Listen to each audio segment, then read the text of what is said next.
Hello friends, welcome back to channel English सीखो। तो आज की क्लास शुरू करते हैं। EPC EPC 16 class.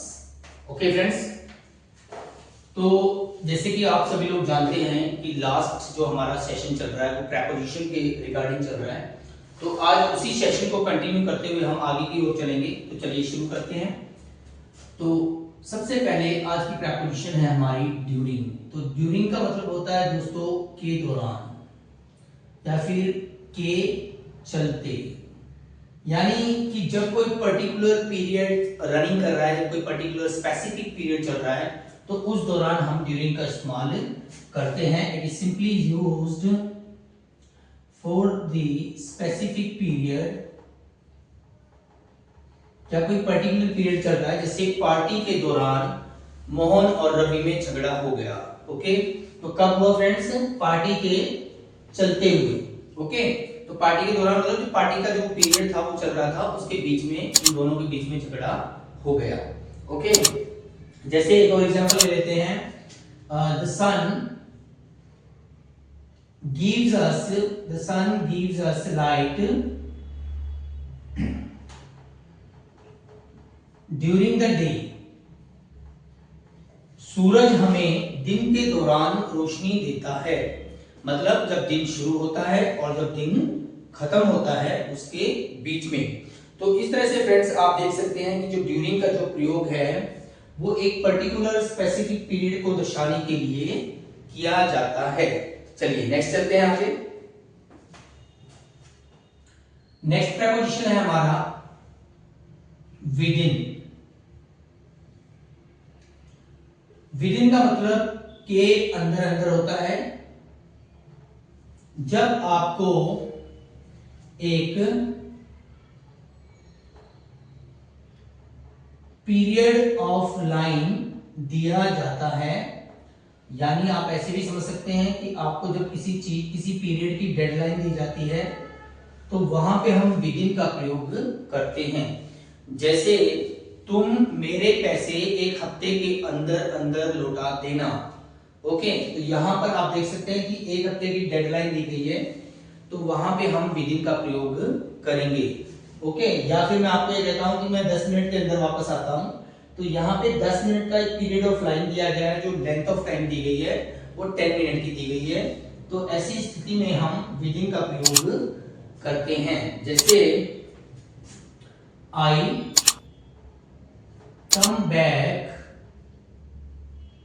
Within 10 minutes. मैं 10 मिनट में वापस आता हूं, या फिर आप ये कह सकते हैं कि मैं 10 मिनट के अंदर अंदर वापस आता हूं। ओके फ्रेंड्स, तो चलिए आगे चलते हैं। आगे हम लोग ले लेते हैं फ्रॉम को।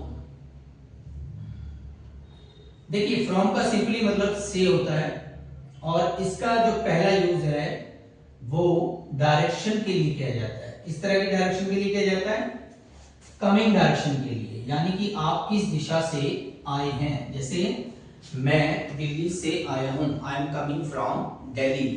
तो पहला जो यूज है वो दिशा के लिए किया जाता है, और जो दूसरा यूज है वो टेकिंग सेंस के लिए किया जाता है। टेकिंग सेंस का मतलब होता है फ्रेंड्स किसी से कुछ लेना, ना कि उसको देना। जैसे नेहा से पूछ लो, you can say ask from Neha, यानी जो आप पूछ रहे हैं, जो आप जानकारी लेना चाह रहे हैं, तो वो एक टेकिंग सेंस है, यानी आप कुछ लेना चाह रहे हैं, नेहा से पूछ लो। तो इस तरह से हम इसका प्रयोग करते हैं।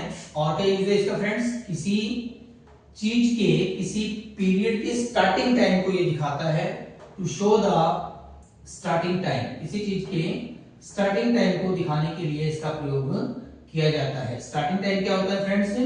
शुरुआती समय। जैसे हमारा स्कूल 8 बजे शुरू होता है, our school gets started from 8 o'clock। Okay, तो इस तरह से आप देख सकते हैं कि दिशा के लिए, टेकिंग सेंस किसी से कुछ लेने के लिए, कुछ पूछने के लिए, या स्टार्टिंग किसी चीज का जो स्टार्टिंग टाइम आप दिखाना चाहते हैं उसके लिए हम यहाँ पर फ्रॉम का प्रयोग करते हैं। तो चलिए नेक्स्ट चलते हैं। आगे का फ्रेंड्स हमारा आता है थ्रू, जो फोर्थ प्रेपोजिशन है आज की। दिस इज थ्रू, थ्रू या थ्रू आउट एक ही बात होती है फ्रेंड्स, आप दोनों में से किसी भी प्रीपोजिशन का इस्तेमाल कर सकते हैं, थ्रू या थ्रू आउट। ओके, तो इसका जो मीनिंग होता है वो होता है में से होकर, हिंदी में जो मीनिंग है में से होकर, के बीचों बीच से, किसी चीज के बिल्कुल बीच से होकर, के बीचों बीच से, या फिर शुरू से अंत तक। ओके, ये इसके सारे जो है कनेक्टिंग मीनिंग्स है। अब थ्रू का प्रयोग आप देखेंगे अगर, तो पहला है में से होकर, जैसे हम एग्जांपल से समझते हैं, the car run through, the car run through mud. तो इसका मतलब है कि कार कीचड़ के बीचों बीच से गई। ओके, अब देखिए दूसरा, the thief entered into room, the thief entered into room through the window, खिड़की से होकर चोर कमरे में आया। इसका मतलब है कि खिड़की के बीचों बीच से चोर कैसे आया, खिड़की के बीचों बीच से चोर कमरे में आया। एंड शुरू से अंत तक इसका एक और यूज है फ्रेंड्स, जैसे मैं पूरी रात जागता रहा, आई kept awaking through the night। तो जब रात शुरू हुई और जब रात खत्म हुई, तो यहाँ पे शुरुआती और एंडिंग समय को, पीरियड को दिखाने के लिए भी हम थ्रू का इस्तेमाल करते हैं। तो इस तरह से थ्रू या थ्रू आउट का प्रयोग किया जाता है। तो चलिए आगे चलते हैं। हमारी जो फिफ्थ प्रीपोजिशन है फ्रेंड्स, वो है टिल, जिसका अर्थ होता है तक या जब तक। ओके फ्रेंड्स, टिल का प्रयोग पॉजिटिव समय को दिखाने के लिए किया जाता है, मतलब पॉजिटिव सेंटेंस को दिखाने के लिए किया जाता है। जैसे तुम यहीं इंतजार करना जब तक मैं वापस आता हूं। सो इसको कैसे हम मेंशन करेंगे, जैसे wait here till I come back, wait here till I come back. Okay friends, या फिर आप ये भी कह सकते हैं कि I shall buy new car, I shall buy new car till Monday, सोमवार तक मैं एक नई गाड़ी खरीद लूंगा या खरीदूंगा। सो यहां पर आप देख सकते हैं कि टिल का जो मतलब है वो तक या जब तक के रूप में किया गया है। ओके फ्रेंड्स, सो टिल के आगे हम लोग चलते हैं अनटिल। अनटिल जो वर्ड है ये एक नेगेटिव वर्ड है, जिसका मतलब है जब तक नहीं, या सिंपली हम कैसे कह सकते हैं तक नहीं। जैसे तुम इंतजार करना जब तक मैं वापस नहीं आता हूं। तो सेंटेंस क्या होगा, यहां पे देखिए, wait here until I come back. तो यहां पे अंटिल में नॉट ऑलरेडी कंटेन किया गया है, जिसका मतलब है तुम इंतजार करना जब तक मैं वापस नहीं आता हूं। जबकि आप पहले वाले सेंटेंस में देखेंगे, इसका मतलब है इंतजार करना जब तक मैं वापस आता हूं। तो ये एक पॉजिटिव सेंटेंस है और ये एक नेगेटिव सेंटेंस है। नेगेटिव सेंटेंसेस में अंटिल का प्रयोग किया जाता है। ओके दोस्त, तो चलिए आगे चलते हैं नेक्स्ट पर। तो हमारा जो नेक्स्ट प्रीपोजिशन है दैट्स वेरी इंपॉर्टेंट, बाय। तो बाय के बहुत सारे कनेक्टिंग मीनिंग्स होते हैं और सभी मीनिंग्स में आपको इस प्रीपोजिशन को ध्यान से सीखना चाहिए। तो पहले मीनिंग की बात करते हैं। बाय का पहला मतलब है से। ओके फ्रेंड, दूसरा मतलब है पास या नजदीक के द्वारा। तीसरा मतलब है तक और के हिसाब से। देखिए 1 2 3 4 5, यहां पर जो 5 कनेक्टिंग मीनिंग्स है वो बाय के मतलब है सारे। बाय का मतलब से तब होता है जब आप किसी व्हीकल को रिप्रेजेंट करते हैं। जैसे वह रेलगाड़ी से दिल्ली गया, तो इंग्लिश क्या होगी? He went Delhi by train. Okay, यहाँ पे हम एक व्हीकल को रिप्रेजेंट कर रहे हैं। एंड पास और नजदीक यानी कि जब आप क्लोजनेस को दिखाना चाहते हैं तब हम यहाँ पे बाय का प्रयोग करते हैं। जैसे Why are you standing by me? तुम मेरे पास क्यों खड़े हो? Why are you standing by me? तुम मेरे पास क्यों खड़े हो? एंड के द्वारा जब हम किसी मीन यानी ऑब्जेक्ट या साधन को दिखाना चाहते हैं, किसी मीन या ऑब्जेक्ट को हम मेंशन करना चाहते हैं, तो हम बाय का प्रयोग करते हैं। जैसे hockey is played by students, विद्यार्थियों के द्वारा हॉकी खेली जाती है। तो हम यहाँ पर स्टूडेंट्स को रेफर कर रहे हैं एज अ ऑब्जेक्ट। और समय के लिए इसका जब आप टाइम में इसको यूज करना चाहते हैं, जैसे आई विल कम